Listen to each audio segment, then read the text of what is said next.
Day 21. You know, every time I say the day, because again, it's a part of a mass production deciding what day it will be. As I say day 21, I realized I should have done a blackjack or gambling themed drink, but alas, I have not. I've been holding on to this one for a while. I've had people ask me, Paul, when's the death drink coming? When are we going to hear some death? I get your corpse reviver tonight, folks. Let's go make one. Into the Blue Monkey Quarantina. This doesn't exactly roll off the tongue yet, but it's going to be okay. All right, so corpse reviver number 2. So let's get into a little bit of the corpse reviver. So this is a old drink, right? So corpse revivers, by the way, this is officially the corpse reviver number 2. Paul, why aren't you doing corpse reviver number 1? It seems like you should do them in order. Well, the corpse reviver number 1 is an older drink, like 1870s, right? It was in this book called a Gentleman's Guide. Basically, it was a bar book, right? So it was in there. Quite honestly, it just never caught on. It's not that good, basically, and it's not that good. It's basically almost a Manhattan. It's brandy and cognac, and then sweet vermouth. And when they originally did it, they did brandy and just maraschino liqueur, and just never really caught on. But in 1930, it changed.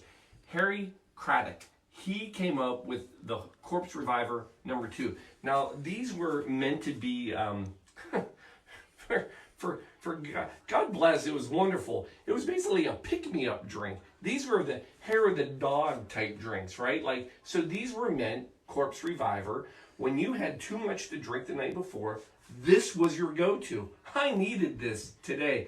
Shelby and I, we made quite a few of those little painkillers last night. We were feeling no pain, let me tell you.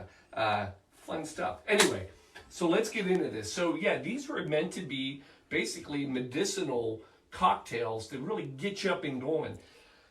Now, how do you do it? Well, first of all, get yourself some fancy little cocktail champagne type glasses. Put a little ice on them. Now, this is not served over ice, but we just want those to be chilled before we do it. I probably have a little bit too much ice left. Now, pretty easy drink though. Equal parts. There's a lot of little recipes out there for it. Equal parts is easiest. Now I'm doubling this because we're both going to need one today. You're going to start off with gin. That's your base. 1 ounce. Again, we're going to go 2, so we can each have 1. So 2 ounces of any good gin. Again, we're going to go with emulsion. Thank you, emulsion. Tiny Cat. Not Tiny Cat, that's the vodka. Sorry. Fainting Goat. I got there. Sorry. A lot of drinking. Been working today, folks. Fainting Goat, thank you for your gin. So we're going to start there. Then you're going to go with Cointreau. Again, another ounce. 2, if you're making 2. I hope you guys are okay with the math this one tonight, right? So 2 of that. All right. And then Lillet. This is basically a kind of a vermouth. I honestly don't ever drink this, but this is classic. This is the absolute quintessential. This was one of the first drinks. This was really in. So, and again, equal parts. You're going there. 2 of that. Then the last thing we need some lemon juice. About 1 ounce, which should be 1 good lemon should get you there. And then we're going to throw that on top.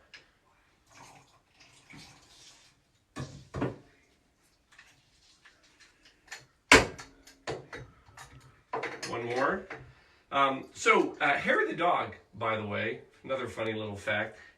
We've probably all heard that, right? It's always believed, and this was, again, they called this in the book, this was a hair of the dog drink.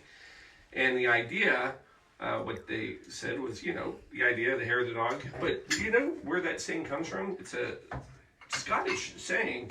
The idea was, it goes way back, the idea was that if you got bit by a dog, you should take some of the hair of the dog and you put it on the dog bite. I'm not making this up. And that was to keep away any evil, obviously, when you get infected, you're going to die. But apparently, it wouldn't be an evil infection. I don't know, but that's the way it was written. It's done. There you know. Now you have it. So there are your parts, right? So all that. Other than we got to get our glass ready, because the one thing about a corpse reviver is it is all in the glass, right? So we've let that chill. It's nice. It's cold. Get rid of that ice. You don't need it. Get rid of that ice. You don't need it. Now, before we do anything else, we're going to take a little bit of that lemon and we're going to rim the glass. Now, this is not part of the traditional, but we are quarantining it up. What I thought we would do tonight, if you can imagine, is thanks to our wonderful non-sponsors, Emergen-C, because with more vitamin C, I'm not going to get coronavirus. That's what I'm going with. Now, what I thought would be fun though is I don't want to rim the whole glass. I'm only going to do half, and that way I can decide if I'm going to have some or not. So we're going to do a half on this. How's that? All right. Now, this is the other fun part. This drink does call for the Green Fairy. A little more absinthe. I don't know what's going on, but I'm having more absinthe in the last week than I've had, well, ever. I just poured too much. But here's what you're going to do. You're going to just put a little absinthe in your glass, all right? And I know this is sin, but it's a wash. And it's just to get the flavor in the glass. I might do something with that after the show, but that's all you want. Now you're good. Now, go back. Give that a shake. Again, we've got our ingredients in there.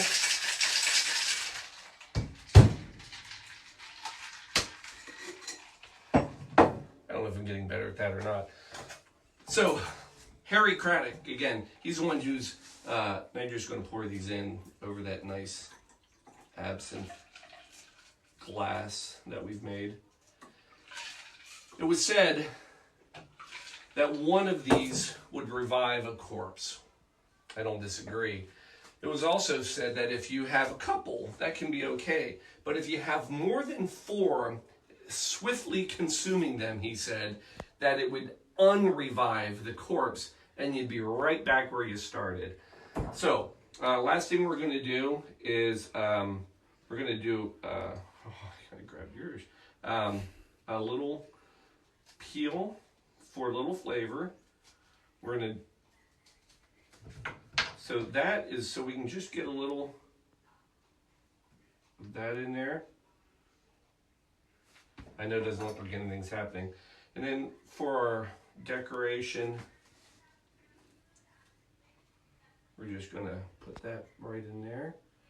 That'll be Shelby's. And, whoo, that's what we wanted. You do this right over the glass, you can get a little bit of that orange oil right in there. And then boom. My friends, there is your corpse reviver. This will wake the dead, and after a night of painkillers, it's going to wake us up and get us ready for round 2 tonight. So, let me give it a little taste real quick. Oh, that's nice. Now, here's the other fun thing. I will tell you, I'm going to sit and drink these. The traditional recommended way, you're supposed to drink these swiftly. You were supposed to, I mean, this was a great shot. We're going to take our time with these. But I hope you enjoy your corpse reviver. I hope you're waking up. I hope you're having a good weekend. It's day 21. I hope everybody's doing well. We will be back tomorrow, 7:30, Sunday, day 22. One more show. Everybody enjoy your drink tonight. Chat with us after. We'll be sitting around. And I love you all. See you tomorrow. Thanks for another Quarantine Cocktail Show. Good night.